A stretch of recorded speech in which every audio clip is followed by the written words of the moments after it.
So andito pa rin kami sa Cebu, nag-e-enjoy, mamamasyal nga pala kami ngayon. Pupunta kami sa Anju World Theme Park sa Minglanilla, Cebu. Pero bago ang lahat, mamaya pa kasi mag-open yung theme park. Pupunta muna kami dito sa salon, malapit lang, kung saan kami nagsistay. At magpapamper muna tayo sa sarili natin. So dito talaga sa Cebu, makikita mo lahat ng mga bagay-bagay na binibenta sa street. Mga mangga at saka meron ding grilled banana. So after few minutes na paglalakad, nakaabot na kami dito sa salon. For unfortunately, wala silang manicurista at pedicure. Kaya naman naglakad na lang kami at nakakita na naman kami ng banana. Bumili nga pala ako. Alam niyo naman, masarap talagang banana dito sa Pilipinas, ibang-iba. Sa New Zealand. So, pumunta nga pala kami dito sa Raintree Mall at nakakita na naman kami ng isang salon. At sa wakas, meron silang available na pwedeng mag-manicure, mag-pedicure at mag-haircut. Ako naman at si Mama at yung pamangkin ko is magpa-manicure, magpapalinis ng kuko at magpapakulay din. So inuna nga pala yung kambal at saka si Silas sa pagpapagupit. Kami naman ay busy din sa pagpapalinis ng aming mga kuko. So sa New Zealand talaga hindi ko nagagawa ito. Dito lang talaga sa Pilipinas, sobrang mahal kasi magpa-manicure at pedicure doon. Ito sa Pilipinas, nakakapag-pampering ka talaga doon, puro stress. Tumalis nga pala si Mister at nagkape. Mga anak ko naman, pagkatapos nilang magpagupit is na bored na at gusto nang umalis. Pagkatapos namin magpasalon, sumakay na agad kami sa Grab. Nagbihis nga pala ang buong pamilya kasi nga pupunta kami sa Anju World Theme Park. Malapit lang naman ito, 40 minutes drive papunta sa south ng Cebu. So, located lang ito sa Minglanilla. Napakalapit lang sa city. Pag walang traffic siguro, okay lang magbiyahe. Pero pag traffic, aabutin ka talaga ng Holy Week. After 40 minutes drive is nandito na rin kami, nakarating na sa Anju World Theme Park. Pero bago ang lahat, kakain muna kami ng lunch. Hindi pa kasi kami nakapag-lunch, kaya naman nagutom na ang buong pamilya. So meron nga pala sila itong food park at marami talagang pagkain. Of course, titikman natin ang napakasarap na lechon de Cebu. Alam nyo naman siguro, ang pinakamasarap na lechon is matatagpuan dito lang sa Cebu. Nag-order nga pala kami ng meal, 140 pesos lang naman, napakamura with 100 grams na lechon with 2 puso at saka mayroon ding sausawan. Meron ding side na papaya salad. Napakasarap talaga ng lechon, spicy nga palang pinili namin at hindi talaga ako nagsisi. Meron din pansit, kinain ko nga pala yung pagkain ng mga anak ko. So of course, pinatikim ko si Mister ng lechon de Cebu.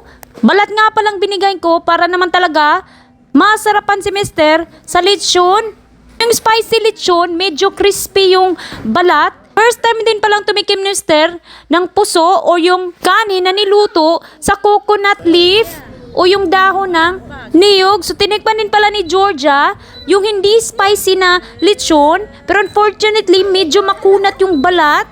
So nag-order nga pala yung mga anak ko at si Mister sa ibang shop. Meron silang chicken at saka pansit. Nag-i-enjoy nga pala yung mga anak ko sa pagkain ng mga Filipino foods. Pagkatapos namin kumain, naglakad na kami at papasok na sa Anju World Theme Park. So first time namin dito, bago nga pala ang lahat, bago kami pumasok, bago bumili ng ticket is pinaline up muna yung mga anak ko. At chinek yung height nila kung ano yung pwedeng masakyan.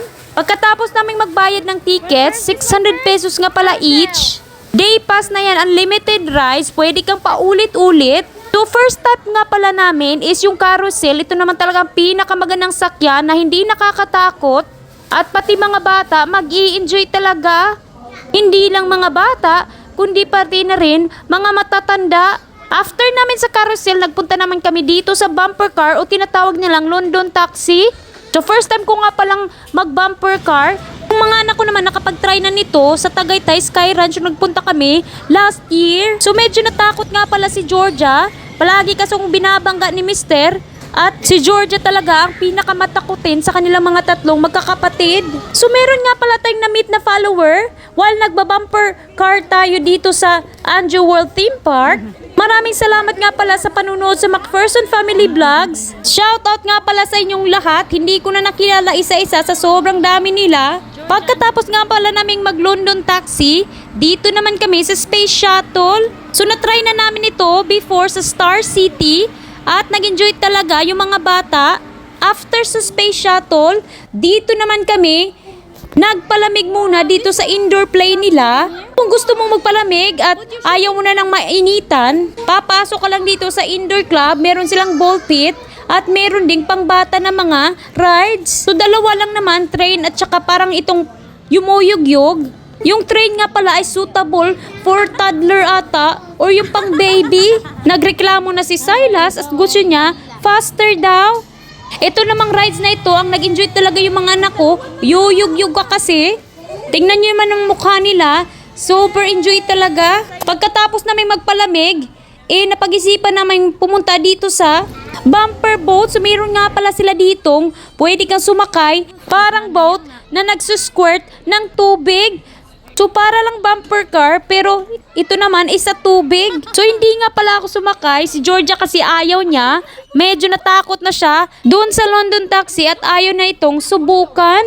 Si Mama nga pala sobrang enjoy at tingnan nyo naman, paikot-ikot lang. Pagkatapos nga palang magtampisaw sa bumper boats, nabasa nga pala yung mga anak ko. Tira-tira kasi ng tubig. Dito naman sinubukan ng mga anak ko yung ducky. Pick a duck daw at 50 pesos nga pala yung bayad kung gusto mong maglaro. After namin sa rubber ducky, isumakyat naman kami dito sa tuktok at gusto ni Mister na sumakay ng Ferris wheel. So kung nga pala is may afraid of heights o meron akong phobia sa mga heights, kaya naman hindi na ako sumakay at baka mahimatay lang ako sa tuktok. Sinubukan nga pala ng mga anak ko si Mr. Todd.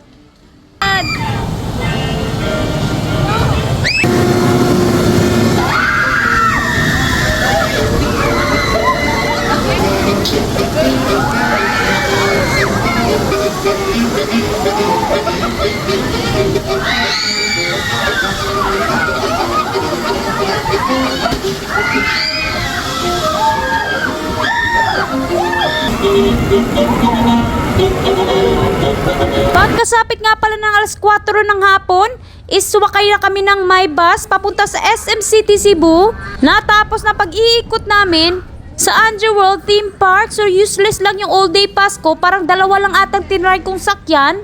Next time, hindi na ako mag all day pass. So after 40 minutes drive, nakaabot na kami dito sa SM City Cebu. At nakakita na naman tayo ng follower. So guys, thank you for watching this video. I hope nag-enjoy kayo at sa susunod naman na vlog. Bye!